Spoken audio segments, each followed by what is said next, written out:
nous avons agrandi l'équipe. Car en effet, nous avions besoin de quelqu'un pour nous accompagner, notamment dans la gestion des réseaux sociaux et la gestion des réseaux de nos clients. Et lors de ce recrutement, j'ai pu apprendre ou du moins constater quelque chose que je savais en réalité déjà et dont on va parler aujourd'hui. Je parle des CV.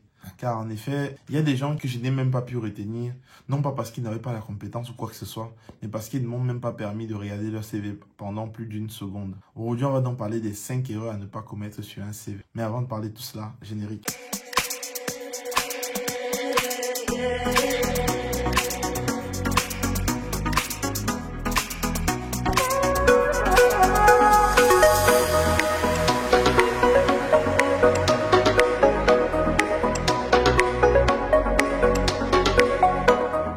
Bonjour les amis, j'espère que vous allez bien. Bienvenue sur Un Joint Métier. Ici, on parle d'orientation, de reconversion, de digital. Bref, on parle de tout ce qui est lié à l'écosystème de l'épanouissement de la jeunesse en général.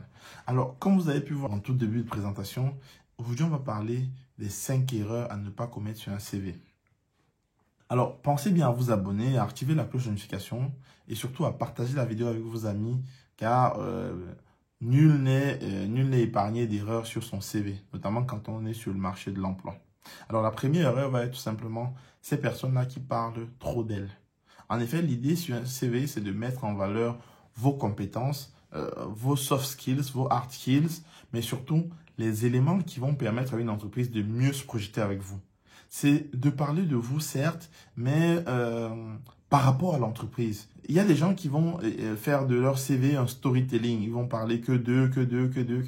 Finalement, ça va devenir ennuyeux et le recruteur va se demander finalement quelle sera votre valeur ajoutée. Donc ça, c'est vraiment la première erreur à éviter, mais vraiment fortement. Parce que ces erreurs-là vont entre guillemets, dévier le sens du recrutement, vont empêcher le recruteur de voir la valeur ajoutée que vous pouvez apporter par rapport aux besoins qui a déclenché un recrutement. Donc, parlez de vous, mais toujours en contextualisant par rapport aux besoins de l'entreprise. La deuxième erreur, c'est ceux qui veulent mettre des photos sur leur CV, mais qui mettent des photos où ils sont à la salle de bain, ou en boîte de nuit, ou des photos quand ils étaient à la plage. Il n'y a rien de pire que cela, les amis. Je veux dire, si vous cherchez du travail, soit vous mettez une photo professionnelle, soit vous ne la mettez pas.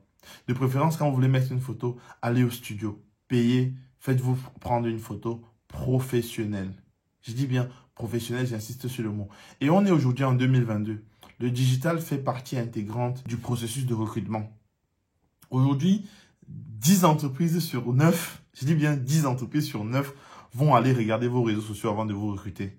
Alors, vous ne pouvez pas dire que vous avez une bonne photo sur votre profil, sur votre CV et avoir une mauvaise photo ou du moins une photo qui dit autre chose de vous sur vos réseaux sociaux. Peu importe où vous êtes dans le monde aujourd'hui, le suivi des profils qu'on va recruter est également fait sur Internet. Donc, attention aux images que vous y mettez, attention au contenu que vous y mettez, surtout en fonction de votre profil. Je veux dire, vous ne pouvez pas dire que vous cherchez du travail dans une organisation qui défend par exemple les droits des animaux et de l'autre côté sur les réseaux sociaux vous expliquez comment vous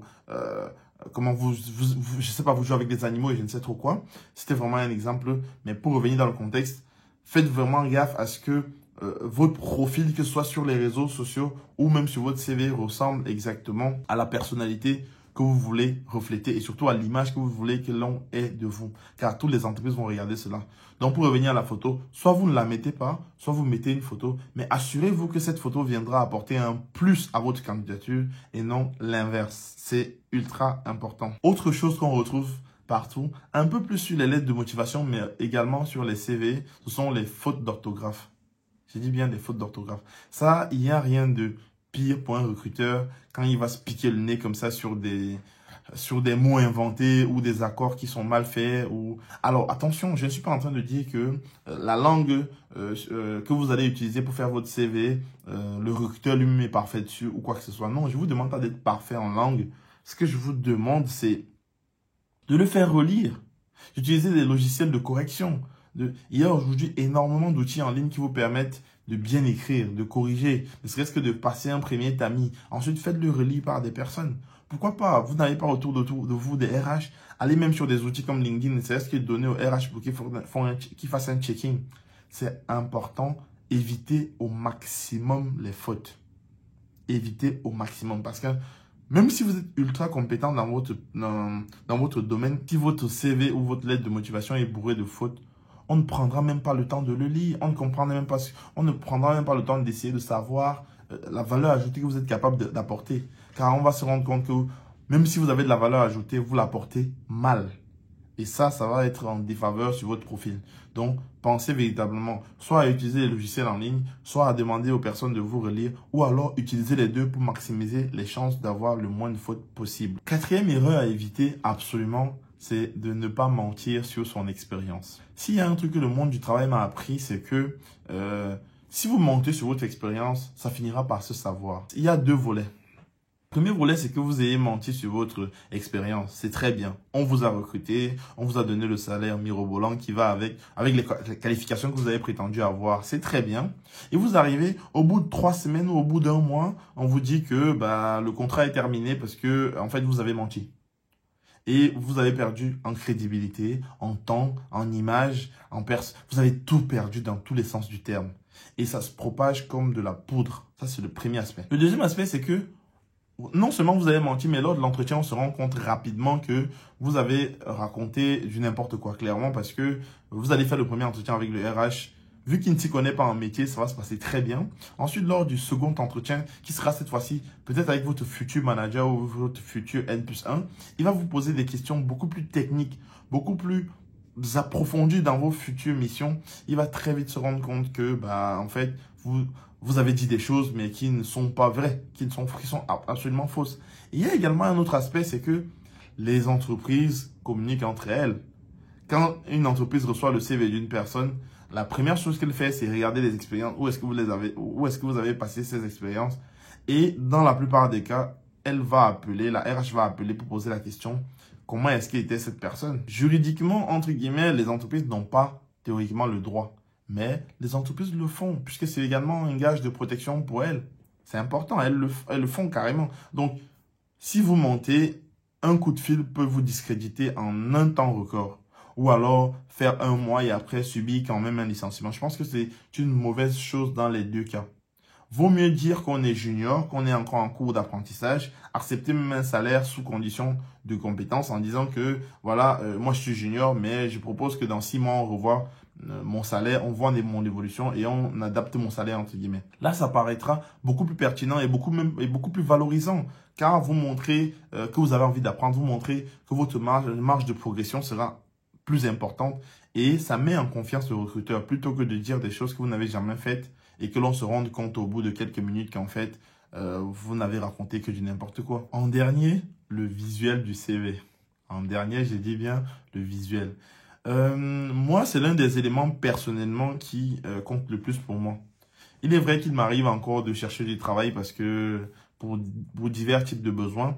Mais quand je vais faire des recrutements, par exemple, je vais éliminer déjà les CV rien que visuellement. Surtout les gens qui essayent de faire des CV hyper graphiquement parfaits alors qu'ils ne sont pas graphistes. Là, c'est encore pire parce que ça donne vraiment du tout et du n'importe quoi. Tantôt, il y a des CV hyper colorés qui sont illisibles. Tantôt, il y a des CV avec du gras et du fin, des polices inadaptées qui donnent vraiment n'importe quoi. Attention au visuel de vos CV. Même s'il faut, il y a des outils en ligne aujourd'hui qui vous permettent de compléter des formulaires et qui vous génèrent des templates de CV. Les amis, ça coûte 3 €, ça coûte 2 €. C'est pas grave. Payez. Si vous trouvez un bon job grâce à cela, vous ne regretterez pas vos 3 €, vos 2 € que vous aurez payés sur ces plateformes-là. Je vous le dis sincèrement, un CV, généralement les entreprises ont 1 seconde pour décider s'ils veulent en savoir davantage sur vous. Et les 1 seconde de décision, c'est uniquement par la vue que la décision se fait. C'est par rapport à ce qu'ils ont vu. Si vous avez un beau CV qui est épuré, ils vont s'arrêter dessus. Les recruteurs vont s'arrêter dessus parce que ça donne envie d'aller voir, ça donne envie d'en savoir plus sur la personne. Ça donne pour idée que cette personne-là, elle est aussi épurée dans sa vie, elle est aussi claire dans sa vie, elle est aussi claire dans ses idées.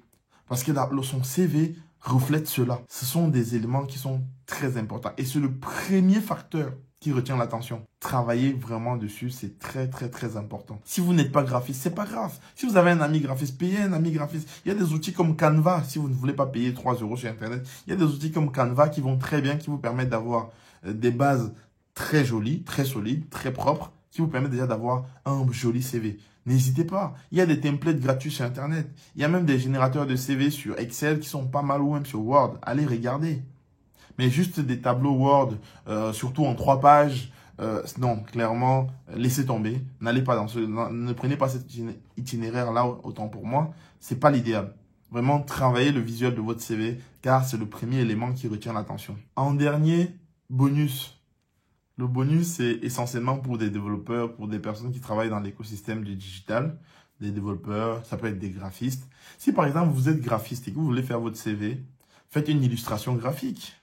Si vous êtes monteur vidéo, faites un montage vidéo qui explique. Vous n'êtes pas obligé de vous mettre en face caméra, non. Faites un motion design, une illustration graphique, faites une présentation, faites un PowerPoint, innovez. Faites quelque chose que les autres ne font pas d'habitude. Sortez, je sais pas, une illustration, oui, faites-le. Si vous êtes développeur, faites un portfolio, c'est beaucoup mieux. Mettez en valeur votre savoir-faire. De nos jours, on voit il y a énormément de choses qui sortent sur Internet en termes d'imagination, en termes de CV, où des gens prennent le micro et se mettent à faire de façon orale leur CV. Il y a également des modèles beaucoup plus, également très originaux qu'on voit sur Internet, notamment avec le dernier qui me vient en tête, c'est le gars qui a fait la vidéo de l'équipe du soir, qui, avec des interactions, en fait, qui parlait justement de son profil. Il y a énormément de choses qui peuvent être faites. Allez-y, soyez originaux. C'est ça qui attirera l'attention des recruteurs sur votre CV. J'espère que vous êtes restés jusqu'ici, que vous avez aimé le type de contenu. Dites-le moi en commentaire. Si vous avez des idées, des illustrations, des retours, la barre des commentaires est là pour ça. Pensez à le partager également avec vos connaissances et vos amis. Merci d'avoir été là. C'était Herman. Ciao, ciao.